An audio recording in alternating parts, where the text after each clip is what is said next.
Una radio, diferentes puntos de vista y vos. La RZ, una radio del Grupo Sónica.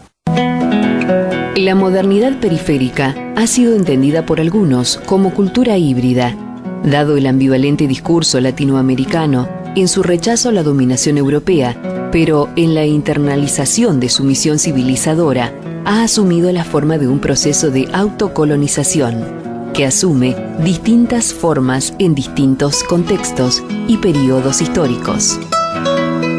Una mirada austral pretende ser una visión alternativa desde la mal llamada periferia para abordar la globalización con ojos mejores para ver la patria, todos los jueves a las 18 por la RZ.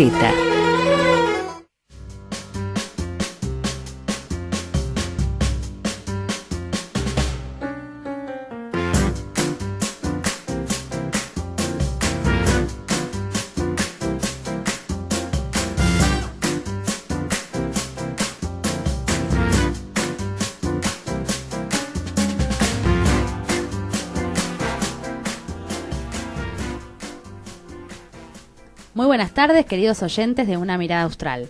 Nos encontramos en este nuevo programa, en una fecha muy importante para todos los argentinos, que es el día del fallecimiento de nuestra líder espiritual, Eva Perón. Buenas tardes, Pepe, ¿cómo estás? Buenas tardes, Erika, pero mirá quién tenemos de invitado hoy, ¿eh? Un lujo, la verdad. ¡Opa! No todos los programas tenemos a un Julio Taño, que ya le puedo decir colega porque afortunadamente desde hace un par de meses fue elegido académico del Instituto Nacional Juan Manuel de Rosas, pero a su vez que tiene una larga y fecunda trayectoria en el Instituto Rosas de General San Martín. Y de eso te íbamos a preguntar con respecto, para comenzar el programa, Julio, las actividades que estás desarrollando con todo lo que significa el turismo histórico que está haciendo el Instituto en General San Martín, que tiene una actividad bastante álgida, bastante profunda. Buenas tardes, Pepe, buenas tardes, Erika. Bueno, les agradezco su invitación. Realmente para mí es un honor, un placer poder estar compartiendo este momento con ustedes. En realidad el turismo histórico es un proyecto más del instituto del municipio. Hace 2 años, bueno, un cambio en lo que vendría a ser la Secretaría de Relaciones con las instituciones, y se resolvió darle una vuelta de tuerca a la historia. Y nosotros en San Martín tenemos 2 museos que son 2 reliquias que son muy importantes, que son históricas. Uno es la chacra de Perdriero, Chacra Porredón, que es donde nació José Hernández en 1834, el 10 de noviembre.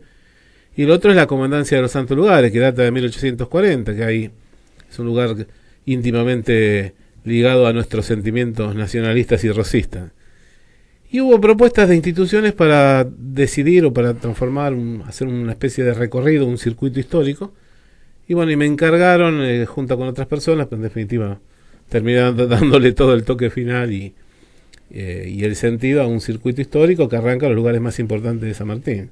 San Martín, también les recuerdo, es cuna, digamos, del hito número 1 de la nacionalidad, que fue el combate de Perdriel. Sí, te iba a preguntar, en las invasiones inglesas. El 1 de agosto de 1806. Bueno, hicimos un recorrido por lo que es el actual Plaza Central de San Martín, por la posta de los santos lugares, ¿no? La importancia que tuvo la religión en la creación del partido, los franciscanos, los mercedarios. Cómo el convento de los mercedarios da origen a los santos lugares, que después va a ser denominado Santos Lugares de Rosas.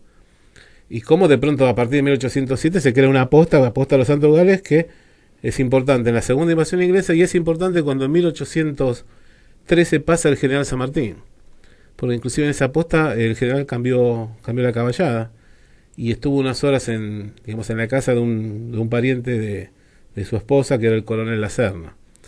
Y en base a todo esto hicimos un recorrido histórico que abarca la última obra de Berni, que es la partida del Martín Fierro, un recorrido por un mural monumental que tiene más de 100 metros, que recuerda el paso del general San Martín por la posta de los Santos Lugares, el Consejo Deliberante, la Comandancia de los Santos Lugares, hoy día Museo Juan Manuel de Rosas, el paso por el Liceo Militar, que era el antiguo cuartel de los Chacareros, después fue el antiguo Colegio Militar, después de la demolición de la Casa del Restaurador, y después, a partir de 1938, fue en lo que es el actual Liceo Militar. Ahí estudió Perón, así que está Perón, Sarmiento, muchas figuras están muy ligadas a la historia de San Martín. El recorrido abarca también el paso por el Policlínico Eva Perón, uno de los 4 policlínicos realizados por la Fundación. Por la Fundación. Que en realidad inspirado en ese gran sanitarista que fue Ramón Carrillo. Y termina en esta primera etapa en lo que sería la Chacra de Pedriel, que es el Museo José Hernández, ¿no? Tiene 2 hitos: el combate de Pedriel, 1 de agosto de 1806, y nacimiento de José Hernández, 10 de noviembre de 1834. Y ahora estoy armando el segundo circuito, que abarcaría la Casa Mercado, que es una casa ubicada en lo que vendría a ser la ciudad de Billinghurst, que forma parte del partido, que data de 1873. Un merecido homenaje a los fusilados de José León Suárez, fusilados el 10 de junio de 1956, en los Basurales, y que tiene un monumento, ahí donde se fusiló y se mató a todos estos obreros peronistas, estos héroes de la resistencia peronista. Hoy día se encuentra una magnífica doble piscina que pertenece a la municipalidad, de acceso gratuito y en unas condiciones fabulosas. Y a partir del lunes 6 de agosto se va a crear una escuela de danza, de música y de circo. Es decir, que en lugares donde fueron centros de muerte, de terror y basurales, hoy día va a haber 2 obras que tienen que ver con la comunidad. Y terminaría este segundo circuito en Ballester, en el Museo Carnacini, que Carnacini es un artista, un pintor muy importante ligado a la historia de nuestro partido. Este es un paseo, un viaje totalmente gratuito y de calidad, y está al alcance de los vecinos los días martes y sábado. El municipio adquirió un hermoso micro, tenemos buenos guías, así que están todos invitados a aquellos que quieran sumarse, que quieran participar. En el blog central, en la página central del municipio de General San Martín, hay un sector que se llama Turismo Histórico, y entonces se anotan. ¿Cómo se accede desde Capital Federal? Desde el centro, podríamos decir, desde acá. Desde acá, bueno, algo puede ser a través del tren que parte en Retiro. Uh-huh. El tren que parte en Retiro baja en la estación San Martín y ahí está a 4 cuadras. ¿Qué línea es? Es Mitre. La Mitre. Y si no, bueno, los colectivos que vienen directamente lo toman en Chacarita, que son el 176, el 78, el 87. O también tenemos otras líneas, el 175 o el 169, que se toman en Belgrano. Son las 2 líneas, son las líneas de colectivo básico. Perfecto. ¿Y cómo es la recepción de los vecinos? Digamos, ¿acceden a los circuitos, participan? Con mucho entusiasmo. En un principio, imagínense que cuesta mucho, porque, digamos, la organización, el armado, todo parte de mi oficina. Yo soy director de capacitación de la municipalidad desde hace 6 años y meses, ¿no? Y tenemos varios programas. Este es nuestro programa principal, pero se accede a través de un portal, ahí se produce la inscripción, y tenemos en el micro una vacante, digamos 23 vacantes. Entonces se sale los días martes de 10, es una visita de aproximadamente 3 horas, de 10 a 13, y los días sábados de 15 a 18. Y la gente recibe el micro, toma el micro en el cine Gran Plaza, que es el principal cine que pertenece a la municipalidad, que se encuentra frente a la plaza, Sí. frente a la plaza de General San Martín. Bueno, la verdad que muy buena propuesta, sobre todo por esta idea de poder acercar a la historia a los vecinos, digamos, por ahí a los que no están en un mundo académico, y poder crear esto que es tan importante para desarrollar la comunidad, que es el arraigo y es la pertenencia a un sentido histórico, ¿no? Sí, yo creo que sí, creo que el grave problema que tenemos ahora, lo dijo una figura a la cual mucha simpatía con Pepe realmente no tenemos, que Felipe Piña, pero dijo una cosa cierta. Macri tiene un problema, el presidente tiene un problema personal con la historia, porque si no se entiende cómo las principales fechas patrias, como los 25 de mayo, el 9 de julio, Sí, no, es tremendo. prácticamente no haya. No pasa Pero, nada. no haya al margen nada, de que ¿no? sea ágrafo el presidente, el proyecto de ellos, de todo el gobierno, es borrar la memoria, y para borrar la memoria te borran la historia, y una vez que te borraron la memoria perdés la identidad, y de ahí a que te saquen la billetera hay un solo paso. Seguro. Un hecho emblemático, por lo simbólico, es el cambio no solamente de la nomenclatura, sino de la iconografía de los billetes, donde vemos que el combate de obligado ha sido reemplazado por un guanaco, y que los principales héroes nacionales, algunos que no son mucho de nuestra simpatía, como puede ser Bartolomé de Mitre, son reemplazados con especies en vías de extinción. Pero lo peor de todo es que lo dijo con una insolente sinceridad Sturzenegger, al cargo del Banco Central, que él dijo: a donde nosotros vamos no es necesario ni la historia ni los héroes nacionales. Lógico, porque vamos directamente a la mierda. Y también lo dijo Marcos Peña, dice: hemos reemplazado a los muertos por la vida. O sea, ya es un disparate total. Es decir, en vez de una cruz en la tumba del padre, él podría poner una jaulita con un canario. Es decir, es cosa verdaderamente de un demente. Ahora, si nos referimos al país que ellos tanto admiran, que es Estados Unidos, y le proponemos que reemplacen de los billetes del dólar las figuras de Franklin, de Hamilton, de Jefferson, de Washington, y que pongan un oso grizzly, un mapache, un reno, un águila calva, nos sacan a patadas, porque para ellos es importantísimo. Es más, no hay una película norteamericana donde no aparezca la bandera. Exacto. Y es más, por la cantidad de veces que aparece, inclusive de las formas más insólitas. Un tipo que se está cambiando y tiene un calzoncillo con la bandera, exacto, o ella tiene un traje de baño, la bandera norteamericana, hay un descuento, porque saben de que de esa manera se van amoldando los símbolos y que constituyen su identidad nacional. Eso se encuentra también con la eliminación, vos sos profesor de historia, que se está sacando en muchas currículas secundarias las materias de historia, filosofía y literatura. Uno de los problemas que tenemos ahora. Y de literatura. Y por eso todavía se está discutiendo si se comienzan las clases después del receso invernal. Pero aparte no se festejan las fechas propias, sí se festeja el 4 de julio. El 4 de julio, en la embajada norteamericana, estaba todo el gabinete argentino. Sí. El 9 de julio, entre comillas, por razones presupuestarias, no hubo un desfile que el tan denostado kirchnerismo no dejó de tenerlo, inclusive lo que fue el bicentenario del 25 de mayo, en el 2010, que fue impresionante, la escena de Fuerza Bruta, hacía de los diversos, inclusive aparecía la vuelta de obligado, sí, no solamente la marcha al norte de Belgrano, sino que a muchos les molestó, por ejemplo, los pañuelos blancos de la Madre Plaza de Mayo, que son parte de nuestra historia, porque parte de un periodo terriblemente ominoso. Y ellos no es que tengan un problema con la historia, ellos no tienen historia porque ellos viven en un lugar, no en un país. Ellos no son traidores a la patria, no creen en la patria.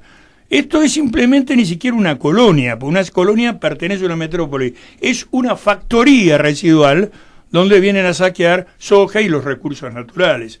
No llevan escarapela porque llevan, me canso de repetirlo, pero me hace acordar una película o una novela de Huxley o de Orwell, que en vez de la escarapela llevan el código de barra justamente en la muñeca, que vendría a ser algo así como para engancharse con algún lector de máquinas que le diga cuánto están las cotizaciones de su dinero en los paraísos fiscales. Claro. Y Felipe Piña en eso está acertado.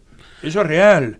Por eso me parece tan cardinal la labor que estás desarrollando, que después vamos a tratar de desarrollarla juntos, también la estamos haciendo en el Instituto Comunal de Rosas, pero dándole mayor empuje, porque es básico, ¿no? Uno ve la falta de contenidos de nacionales en todos los medios de comunicación.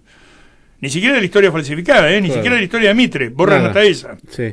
Mira, en San Martín, gracias a Dios, tenemos un intendente que, es más, siempre se ha comprometido con las instituciones históricas. Tenemos dos institutos sanmartinianos, un instituto belgraniano, el Instituto Juan Manuel de Rosas. Sí, destaca el nombre del intendente, por favor. Sí, nuestro intendente es Catopodis. Catopodis, sí. Gabriel Catopodis. Gabriel Catopodis. Va por su segundo periodo, su segundo mandato. Se le da importancia a la historia. El turismo histórico es un ejemplo, pero siempre se festejan las fechas patrias. Todos los 25 de mayo tenemos un hermoso desfile y que muchas veces he subido fotos, son desfiles de entre 15 y 20 cuadras y desfilan toda la comunidad, desfilan escuelas, desfilan las enfermeras, desfilan las fuerzas vivas. Desfilan las fuerzas vivas de la ciudad, y en el palco central está el intendente, está su secretario, su ministro, está el sacerdote que siempre da su bendición, es un ejemplo de patriotismo. Y todos los actos, los nacimientos, inclusive hasta, digamos, la esposa del intendente, que es mi jefa, es la secretaria de Cultura, me ha, digamos, colocado en una función de relacionarme con las instituciones. Y para que ustedes tengan en cuenta esto, hay una institución que se llama Marcha San Lorenzo, porque Carlos Benieri, el autor de la letra de la Marcha San Lorenzo, vivió un tiempo en San Martín, la familia de él también. Cayetano Silva, el autor de la música, también. Entonces, es una... Era uruguayo. Era uruguayo, sí, y negro. Y negro. Uruguayo y negro. Sí, era un moreno de la banda oriental. Y es autor justamente de una de las marchas más importantes de la historia. Fíjate que se la sigue tocando en el Palacio de Buckingham, en los cambios de guardia. Dicen que Hitler entró a París tocando la marcha de San Lorenzo, y Eisenhower cuando recuperaron París también, en desagravio. Sí, es más, el ejército alemán solicitó a la Argentina la posibilidad de poder la caballería alemana interpretar la marcha de San Lorenzo, porque por los acordes parece una marcha de infantería, sí, no, es una marcha de caballería, y justamente el regimiento de granaderos a caballo General San Martín es el único que lleva una lira, que es impresionante, ¿no? Vos ves un granadero montado en un caballo que va tocando una lira, sí, sí. Y en retribución le dieron al ejército argentino que pudiera tocar Alten Kameraden, que es una de las más antiguas del ejército prusiano, sí. Así que es una marcha emblemática a nivel mundial. Entonces, imagínense que una institución, Marcha San Lorenzo, ocupa un lugar importante en la cultura de General San Martín. Entonces, el intendente, y también las fuerzas de la oposición comparten esta visión de la historia. San Martín, digamos, es un distrito pegado a Ciudad de Buenos Aires, pero que tiene su propia historia, tiene su propia identidad. El Instituto Juan Manuel de Rosas, de General San Martín, que es una entidad que no recibimos un subsidio estatal, pero de pronto gozamos actuamos o damos charlas en un museo que está hermosísimo. Lo importante del museo es la reliquia, son las paredes donde está tan ligado a la historia de la Vuelta de Obligado, está ligado al Tratado de Arana-Macó, tan ligado al combate de Caseros, es decir, es un hito que en algún momento, cuando Argentina, y espero que sea así, sea un país con dignidad, sea un país nacionalista, patriota, va a ser un lugar de culto, los santos lugares de Rosas. Y en San Martín se protege, se apoya a la historia, y imagínense que yo estoy recontra feliz porque, como decía Serrat, uno juega el juego que mejor juega y que más le gusta. Entonces poder hacer todo eso para mí es un alto honor, y aparte es como una asignatura que uno siempre tenía. Dice, si yo alguna vez tengo una posibilidad de poder hacer algo por la historia, ¿lo voy a hacer o no lo voy a hacer? Porque hay muchos que cuando no llegan a ese lugar dicen, sí, yo lo voy a hacer, cuando yo esté lo voy a hacer, y no lo hacen. Y bueno, cuando estuve realmente puedo dormir con tranquilidad porque creo que fui digno en ese sentido, y todo lo que estuvo a mi alcance lo pude hacer, lo hice, y lo estamos haciendo porque bueno, los recorridos históricos siguen existiendo. Si puedo decir al aire el teléfono para poder comunicarse, si quiere más informe, 4830-0601 es la dirección de capacitación del municipio. Aquel que le interese hacer un recorrido por la historia de General San Martín está invitado. Aparte, lo interesante es las figuras cardinales que tiene, pero que supo tener el Instituto General San Martín. El último estoy tratando de recordar, el coronel Ballester, era... El coronel Ballester, coronel Ballester, que fue profesor mío en la Escuela de Defensa Nacional, uno de los fundadores del CEMIDA. Eran los 4 coroneles, eran García, Ballester, Rattenbach y un cuarto que ahora trato de recordar. Creo que era Jaime Cesio. Claro, Jaime José Cesio, que falleció hace poco como general de brigada, porque fue expulsado del ejército, fue reincorporado por Néstor Kirchner con el grado correspondiente, general de comunicaciones era. Creo que era de comunicaciones, igual que... ¿Valle era de comunicaciones? ¿Con José Valle? Creo que sí. Sí, creo que sí. Sí, eran de comunicaciones ambos. Uno de tantos, después, bueno, Terroba y otros historiadores que estoy tratando de recordar en este momento, que dejaron una impronta...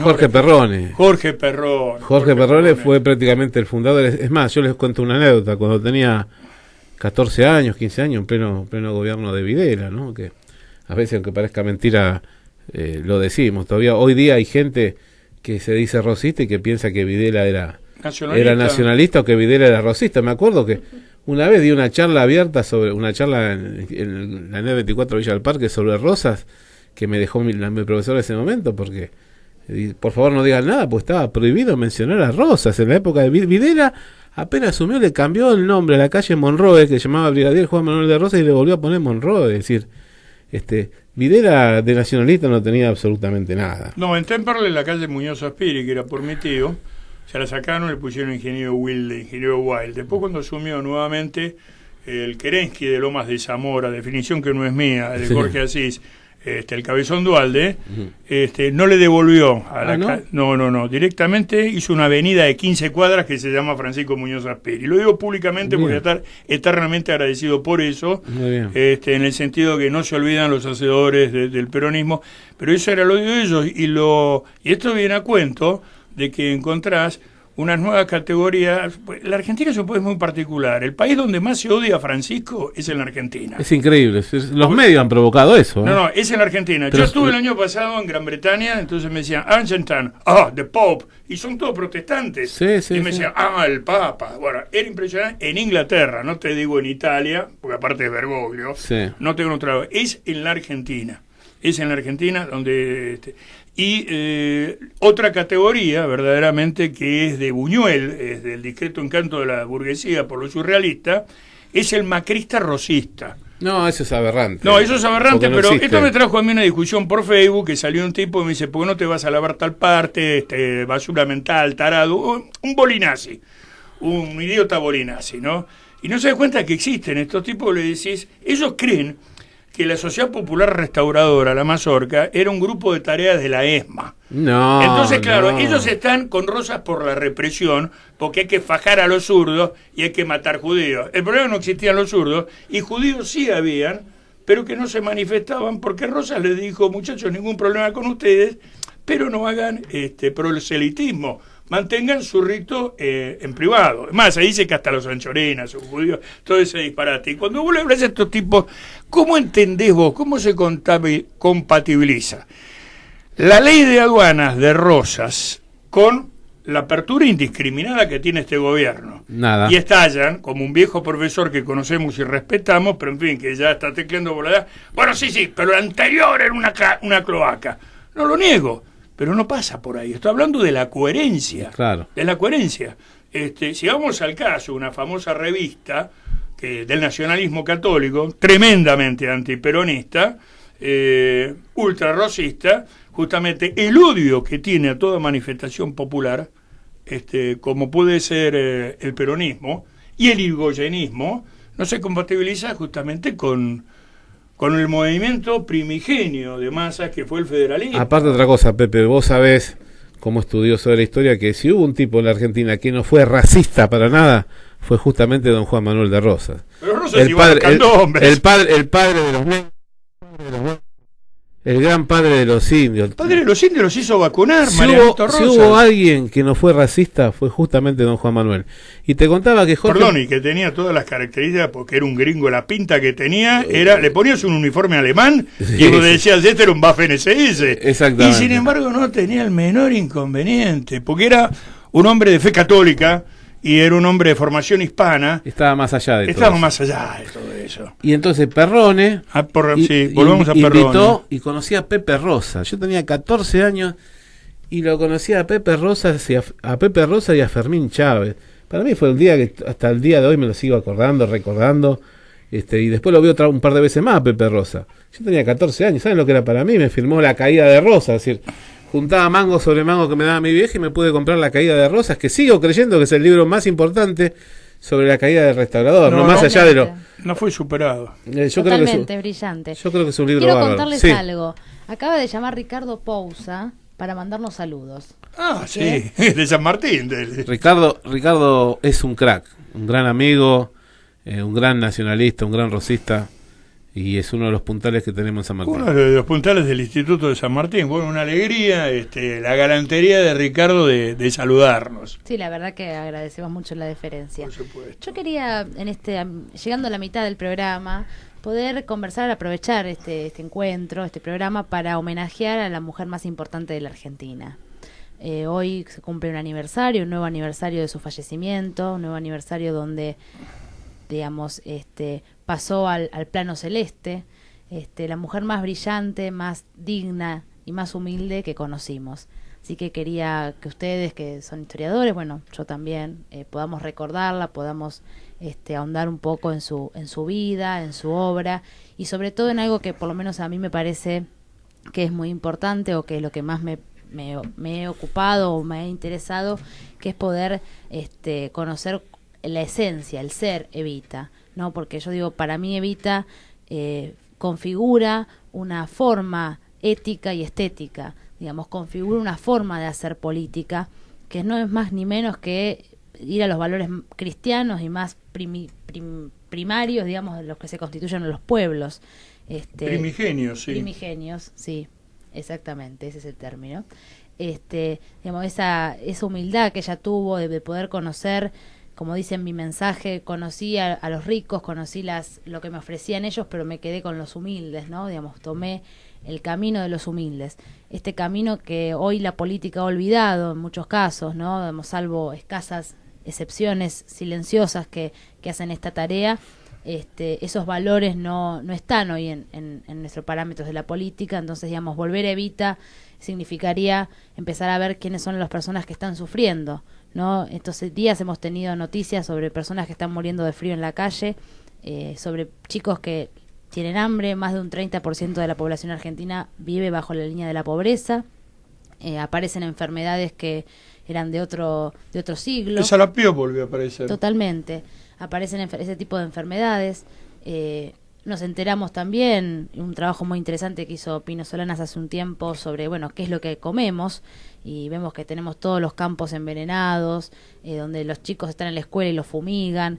Como vivimos una situación que es anterior al 17 de octubre, digamos. Entonces, en ese sentido, recordar a Evita también es pensar un poco en qué estamos haciendo como pueblo, qué estamos viviendo, qué estamos atravesando, y de qué forma podemos salir con esos valores, con esos principios que ella encarnó, que hizo propios, y que ella hizo de su vida un testimonio, ¿no? Que eso es lo que hace a una persona ser santo. ¿Qué nos podés contar, Julio? Julio tiene mucho para decir. No, yo creo que, creo que lo has definido. Has definido exactamente lo que fue Evita para la Argentina. Siempre, así como Perón fue el gran estadista, el gran reformador, el gran creador de la justicia social, Evita fue su principal discípula, y Evita fue el brazo ejecutor de muchas de las cosas que Perón no podía hacerlas directamente. Creo que hay un antes y un después de Evita, en todo aspecto. Primero, ahora se habla mucho, y es cierto, ¿no?, el tema de del rol de la mujer en la sociedad argentina. Y Evita fue la que va a rescatar a la mujer de ese rol secundario que tenía en la política, y fue la que va a implementar y va a luchar y va a lograr ese voto femenino, que no era solamente el hecho de votar, sino el hecho de tener una presencia, el hecho de hacerse escuchar, y el hecho de reivindicar a los dos sectores que estaban en ese entonces y que están hoy también tan atacados y tan cuestionados, que son los dos sectores más vulnerables: uno, los ancianos, y segundo, los niños.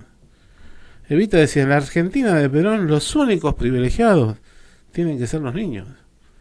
Y inclusive no solamente logró una revolución social en la niñez, sino que inclusive hasta se dio el lujo de ofrecer y llevar juguetes para los chicos pobres de Nueva York, que hoy sería algo increíble, ¿no? Justamente en este momento tan terrible desde el punto de vista social en el cual se encuentra la Argentina. Y hoy, por ejemplo, tenemos un flagelo como la droga, que si podemos tener en cuenta lo que pasó en la Argentina de Evita, de fines de los 40, comienzos de los 50, la importancia del deporte en los niños, esos campeonatos Evita, infantiles, esos campeonatos adolescentes Hombre Nuevo, quedan claves, porque no solamente era sacar a los pibes de la calle o sacar a los pibes de los vicios a través del deporte, sino que se les hacía un programa de vacunas, un programa de alimentación, después auxiliado por el doctor Carrillo cuando se establece el sanitarismo en el interior. Es decir, la obra de Eva Perón es una obra inmortal, que merece ser reivindicada. Y es muy triste que justamente en estos momentos estamos cayendo a una situación mucho, pero mucho peor que la década del 30. Recién dijo Pepe dijo algo muy cierto. Volvió el sarampión.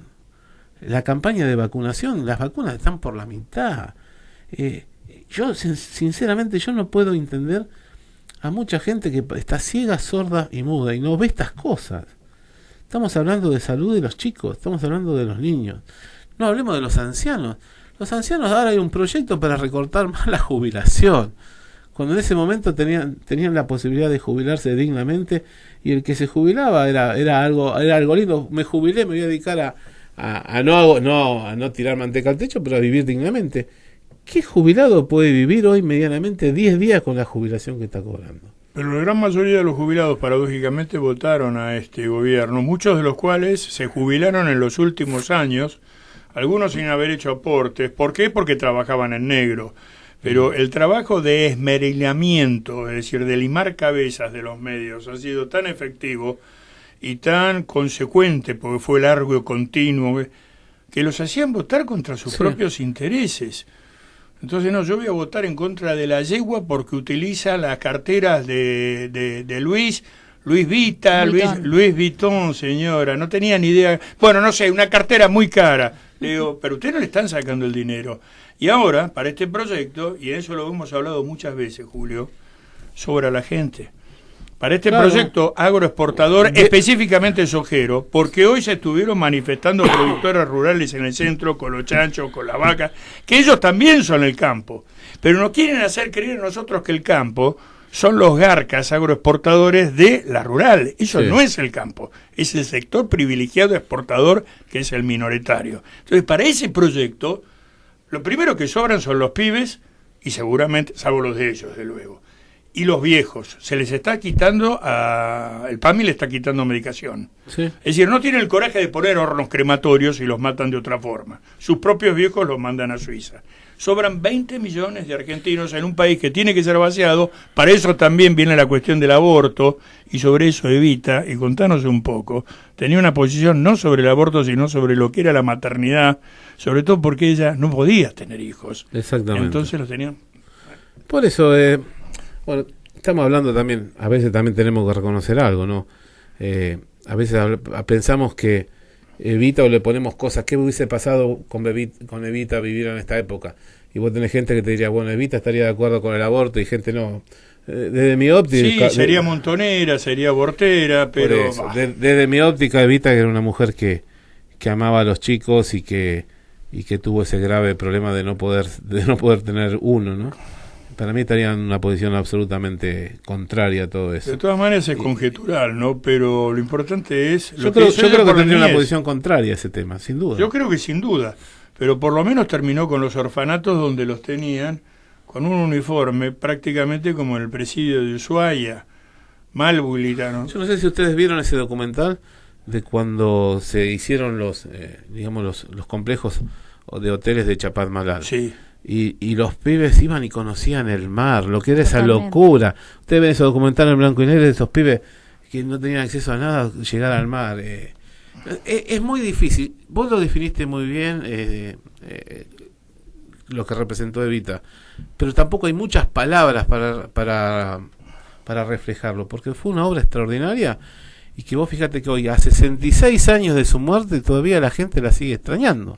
Todavía la gente la sigue reivindicando, e inclusive Miserables hoy día sacaron anuncios en los cuales dicen que hay que recuperar la bandera de Evita, gente que son inimputables y que representan los sectores más conservadores de la sociedad. Evita fue una mujer extraordinaria, y dejó un mensaje y dejó un ejemplo. El problema es que ese mensaje y ese ejemplo no es seguido justamente por la clase política, y mucho menos en este momento. Sí, además lo interesante, me parece a mí, de Evita, y este sentido de lo femenino que hoy se pone en discusión, ¿no? En estos movimientos feministas que Evita los caracterizó como movimientos burgueses, como movimientos de gente de clase alta que estaban muy lejos de las necesidades del pueblo, era ese binomio maravilloso, esa complementariedad que se da entre Perón y Evita. Digamos, cuando, por ejemplo, a Evita, bien intencionados posiblemente, o por ahí porque su presencia también, imagino, y hay testimonios, que causaría cierto resquemor a muchas personas que tenían otras ambiciones y que también eran parte del gobierno de Perón, ¿no? Sí. Cuando la querían poner en el de vicepresidenta, tocar la campanita, digamos, un cargo que en definitiva, hoy mira lo que tenemos como vicepresidente. No. Perdón. Es un cargo que imposibilita la acción real de la política. Claro. Como nosotros los peronistas nos gusta la ejecución. Digamos, obviamente que nosotros somos ejecutivos. Digamos, y somos hacedores. Desde luego que sostenemos las instituciones de la República, pero no creemos que a través de las instituciones de la República se resuelven los problemas de la Argentina, sino a través de políticas públicas que puedan resolverlo y establecer la justicia social. Sin duda. Entonces, en ese sentido, digamos, Evita renunció también a ese cargo. Más allá de su enfermedad, el lugar que ella ocupaba, el lugar estratégico en la política argentina, era el mejor que podía llegar a ocupar, y Perón encontró en ella el mejor cuadro político para ejecutarlo. Totalmente. Y aparte vos estás diciendo algo muy cierto, y que mucha gente, creo que erróneamente, dice exactamente lo contrario. Dice, Evita era muy para distinta. Castigar a Perón. Claro, te dicen, Evita era muy distinta de Perón. Evita jamás iba a contradecirlo a Perón. Evita era el brazo ejecutor de muchas de las cosas que Perón no podía por su investidura poder realizar, pero eran un complemento perfecto los dos. Además, yo creo que cualquiera de los compañeros de los peronistas, o inclusive hasta de los no peronistas, creo que el amor de Perón y Evita no lo puede superar ningún otro amor. Es increíble. O sea, yo digo, cuando la leo en La razón de mi vida, digo, ¿cómo esta mujer puede amarlo tanto? Pero ella lo reconoce. La admiración, pero La razón de mi vida es toda una dedicatoria total. Bueno, en mi mensaje también, digamos que es su último trabajo, su última obra, digamos, su testimonio. Es impresionante la lealtad que ella tiene. En ningún momento sale a cuestionarlo, en ningún momento sale a plantear algo contrario, sino que ella está bajo la conducción de Perón. Pero los que plantean esto es justamente para decir que Perón era conservador, que Perón, era medio facho. Sí, Perón era un milico facho y ella revolucionaria. Claro. Porque más allá de lo emotivo, que es real, que estamos hablando de que Evita, ella misma decía, yo soy un producto de Perón. Él es mi maestro, me ha formado. Sí, totalmente. Yo he tenido que escuchar de parte del progresismo y también del gorilismo, cuando murió Evita, murió el peronismo. Cuando murió Evita, murió el peronismo. Ahora, el modelo argentino para el proyecto nacional, el plan trienal, las otras... Y eso fue mucho después que murió Evita, es el tercer Perón.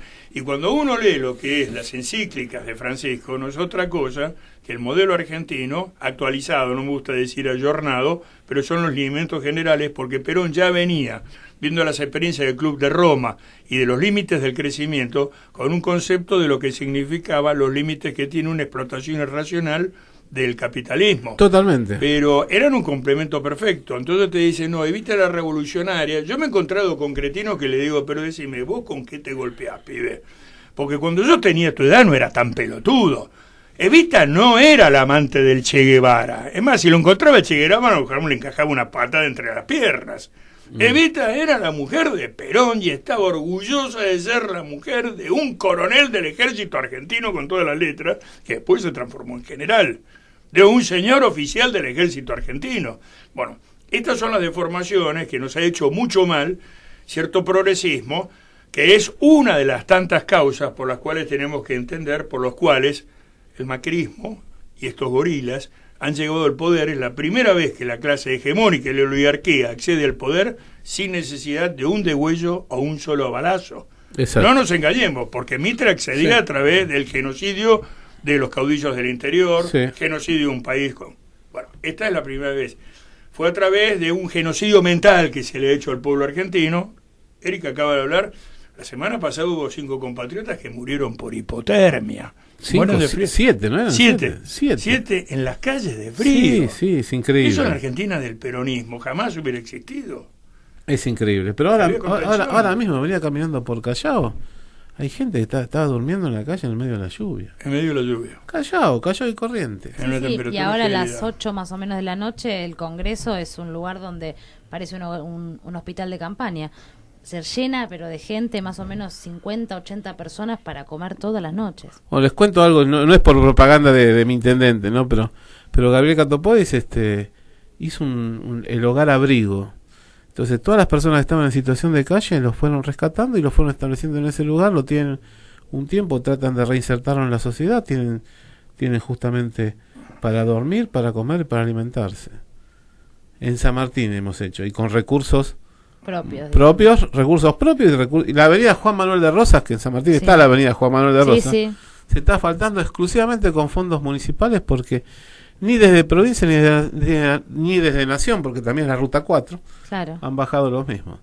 Así que bueno, mejor, porque depender justamente de nación o de gobierno de la provincia es estar en una situación subalterna, verdaderamente, y con eso te manejan, te dicen no te quiero los fondos, que es la extorsión que realizan justamente no este gobierno, todos los gobiernos nacionales con respecto a las provincias. ¿Vos sabés a quién encuentro parecida a Evita en algunas cosas?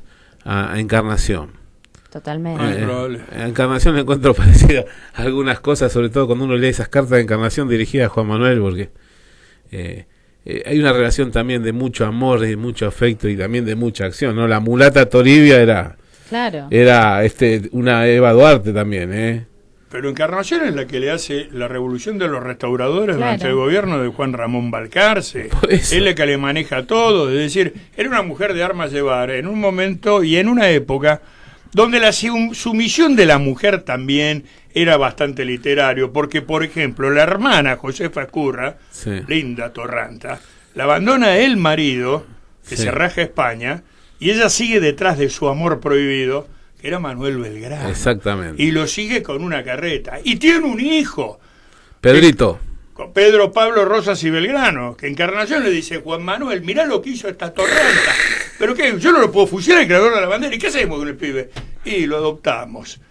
Y a los 18 años le dice, venga, mijito, le quiero decir algo. Usted no es hijo mío, usted es hijo del creador de la bandera. Ya lo sabía, tatita, pero me deja llevar su apellido. Eso te muestra qué clase de monstruo era Juan Manuel de Rosas, y qué clase de mujer era Encarnación. Porque en esa época sí, la presencia y la pacatería era bastante importante. Tener un hijo natural, una mujer casada, mamita querida. Mamita. Ahora, Evita también se transforma en un mito universal, porque si bien podemos hacerle 1000 críticas a la ópera Evita, se le ocurrió en inglés hacerla. Y hay una canción, No llores por mí, Argentina, que es verdaderamente conmovedora. Es muy bonita. Sí. No le hicieron una canción así, no digo a Margaret Thatcher, a Isabel de Inglaterra. Ellas tienen mujeres, ¿verdad? Florencia Nightingale. No, hicieron Evita. Es decir, es un mito, estoy hablando no de la mujer, el mito como tal, como puede ser Penélope, la que teje y desteje para que vuelva su Perón, que era su Ulises, que ya integra la historia universal. La historia universal, con una personalidad. Y después, no nos olvidemos, la creación de la Escuela de Enfermería, que tiene un informe muy bonito, que lo había hecho Paco Yamandreu, viejo, bueno, un muchacho alegre, que sin embargo pero no jodían, pero para nada, que la quería mucho Evita. A Perón no, a Perón decía ese macho, claro, como buen marica le tenía, ¿viste? Pero se llevaba muy bien con Evita. Pero y los trajes que inclusive yo he visto sobrevivientes, señoras ya mayores, con el traje de la Escuela de Enfermería, que se pueden ver actualmente en el Museo Evita, en la calle La Finur, que depende del Ministerio de Cultura. A mí también me parece interesante un concepto en la justicia social que incorpora Evita, que también debería ser rectora para las políticas del presente. Evita buscaba darle calidad al humilde. Sí. No se basaba en políticas de miserabilismo. No es que daba algunas cosas y bueno, como son medio pobres le damos algo más o menos. Total, sí, merenderos. Están acostumbrados a pasarla mal, entonces un poquito mejor y listo. No, al contrario, cuando uno ve las obras de gobierno, cuando uno ve los hospitales que Evita fundó, los planes de vivienda, era impresionante el nivel de calidad que tenían esos lugares. Las escuelas también. Las escuelas. Eran todos lugares con un nivel de dignidad tremendo. Los barrios. Teja, cemento, claro, todo de primera. A dos aguas, con un jardín externo y un jardín atrás, donde se podían hacer las huertas comunitarias para que la gente no perdiera el acceso, no solamente a tocar la tierra, sino a la producción de su propia alimentación doméstica. Y actualmente, lo que es el barrio Evita, es para clase media alta, a comprar ahí. Y era un barrio obrero. Y lo mismo que pasa ese pequeño barrio que está en el Parque Saavedra también. Claro. Sí. Que surgió como barrio obrero, es un barrio ahora de clase media alta. Clase media alta, sí. Bueno, pero también, digamos, la política habitacional de la Fundación Eva Perón con los famosos monoblocks. Claro. Gente que podía tener un acceso a vivienda pagando durante 25 años un 15% de su sueldo. Claro, y además... ¿Saben lo que es eso? Mucho más barato con alquiler. Hoy día, ¿cómo haces para comprar una casa? Y además el compromiso... No para pagar un alquiler. Además el Exacto. compromiso que establece con los sindicatos en el aporte extraordinario que tenían que hacer los trabajadores para la fundación. Sí. Como él ya se crea sus propios recursos para Exactamente. hacer esto. Yo creo que eso son aspectos que, digamos, una vez dicen, bueno, no seas anacrónico, las cosas cambiaron. Bueno, pero hay aspectos concretos que yo considero que deben continuarse o que deben refundarse y pensarse de vuelta. Totalmente. Con ese espíritu. Totalmente, es así. Digamos, porque uno a veces visita los barrios y dice, bueno, acá hicimos viviendas. Y cuando ves la calidad de las viviendas, y yo la verdad que, ¿quién vive acá? Si haces viviendas de pésima calidad, que alrededor encima se junta una villa y como no tenés control de la comunidad, digamos, no hay una organización de la comunidad, se instala el narco y te hace pelota a los pibes. Exactamente. Esa es la realidad de los barrios. Y no te digo de los barrios del segundo, tercer cordón. Sucede en la capital como en el conurbano, en todos lados, o en las provincias de, digamos, que están concentrada la población. Por eso es tan importante. Acá en Flores en 11-14, ¿no? Por eso es No, la urbanización. Vos, Pepe, estuviste hace unos días en Carcova. Carcova es la villa más grande de San Martín. Claro. Está en los fondos de León Suárez. Y ahí fue un tipo que es un modelo, un gran sacerdote, que es el Padre Pepe. Claro, Sí, estuve con él. Bueno, y lo que hizo Gabriel Catopodis en esa villa fue asfaltarla, asfaltó todas las calles. Ahí llovía y no se podía pasar. Claro, no tenías acceso. Carcova no se podía pasar, hoy tiene todo asfaltado. Ahora, ¿sabes cuál es el problema? Que le pasa también le debe pasar al Padre Pepe. La miseria en la miseria que ha regresado a la Argentina. Totalmente. Ha regresado a una miseria que es terrible y está aumentando la delincuencia social y lamentablemente los problemas sociales, las drogas que afectan a la sociedad, que afectan a las familias enteras y todo va a traer aparejado un montón de perjuicios, ¿no? Lamentablemente se necesita una serie de políticas que son totalmente distintas a las que está proponiendo el Fondo Monetario Internacional. Y recién Pepe dijo algo muy cierto de los planes educativos. En la época de Menem, el Fondo Monetario quería imponer la famosa ley federal. Totalmente. Que significaba sacar la historia, sacar las ciencias sociales de la escuela. Ahora se descubrió, se conoció hace poco el nuevo plan de la señora Vidal para las escuelas técnicas. Las escuelas técnicas estuvieron a punto de desaparecer durante el menemismo. Y ahora también. Sí, pero en la época del kirchnerismo han logrado levantarlas. Y son modelos, se trabaja muy bien en las escuelas técnicas. Yo tengo 28 años de profesor secundario. Es decir, que tengo mucha experiencia. La nueva currícula de las escuelas técnicas significa sacar historia y sacar geografía. Y sacar una materia de civilidad que era construcción de la ciudadanía. Construcción de ciudadanía, sí. Entonces, ¿la idea cuál es? Y bajan la mitad de las horas prácticas. Es decir, en vez de mejorar la calidad educativa, que era lo que se le criticaba al kirchnerismo, lo que están haciendo es empeorarla a pasos agigantados. Y esta gente tiene el problema de la historia.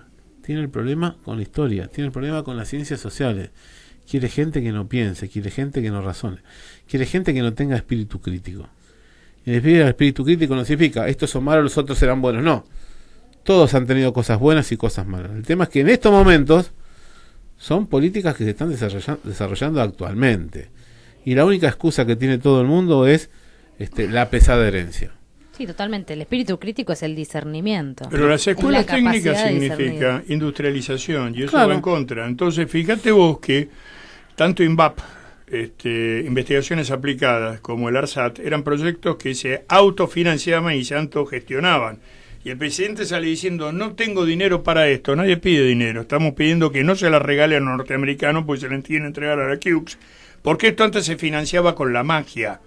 Y es tan torpe que está utilizando el mismo lenguaje que utilizaba el expresidente. Decían, esto no fue magia. Es decir, no tienen argumento porque no tienen nada en la cabeza. Y la cabeza se la llena justamente un marimacho con cara de buitre, porque es Christine Lagarde, que es la del Fondo Monetario, lo más parecido de costado que he visto un buitre. Yo cada día estoy más lombrosiano, y que viene justamente con todos esos... a ustedes no necesitan técnica, porque para eso tenemos las fábricas nosotros.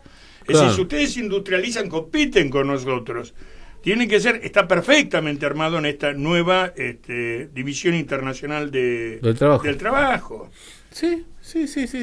Y aparte el otro día lo dijo muy claramente Lagarde, el problema que tienen los jubilados es que viven muchos años. Sí, como si ella fuera una piba. Viven muchos años. Sí, como si ella fuera una piba. Y es una mujer ya de 70 años, ¿no? Es un macho feo. O es un tipo y feo.